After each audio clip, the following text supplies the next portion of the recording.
ભુજ શહેરના એ division police station વિસ્તારમાં જાહેરમાં ગંજીપાના પત્તા વડે તીનપત્તીનો જુગાર રમતા 6 ઇસમોને લોકલ ક્રાઇમ બ્રાન્ચ પશ્ચિમ કચ્છ ભુજે ઝડપી પાડ્યા છે।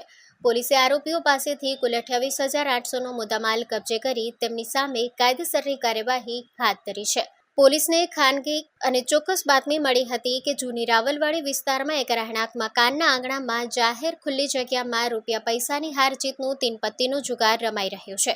બાતમીના આધારે પોલીસે તાત્કાલિક રેડ ગોઠવી સ્થળ પર દરોડો પાડતા 6 ઇસમોને જુગાર રમતા રંગે હાથ ઝડપી પાડ્યા હતા। ઝડપાયેલ આરોપીઓ ધનજી દેવજી જેપાર રહેવાસી જૂની રાવલવાડી ભુજ, હરિભાઈ ખીમજીભાઈ હારુ મહેશ્વરી જૂની રાવલવાડી ભુજ, વાલજીભાઈ પચાણભાઈ નિંજાર રહેવાસી રામપર વેગરા મફતનગર તાલુકો ભુજ, જુસબ રહેમતુલ્લા ત્રાયા રહેવાસી કમાકુના બસ સ્ટેશન પાછળ તાલુકો ભુજ, રાજા તેજા રોલા રહેવાસી જૂની રાવલવાડી ભુજ, મુરજી ધનજી મતિયા રહેવાસી દેવડિયું ફળિયું બોરા ફળિયાની બાજુમાં ભુજ।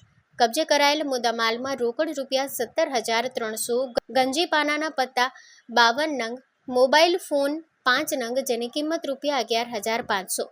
આ રીતે પોલીસે કુલ 28,800નો મુદ્દામાલ કબજે કર્યો હતો। Story report by Kiran Gori, Bhuj.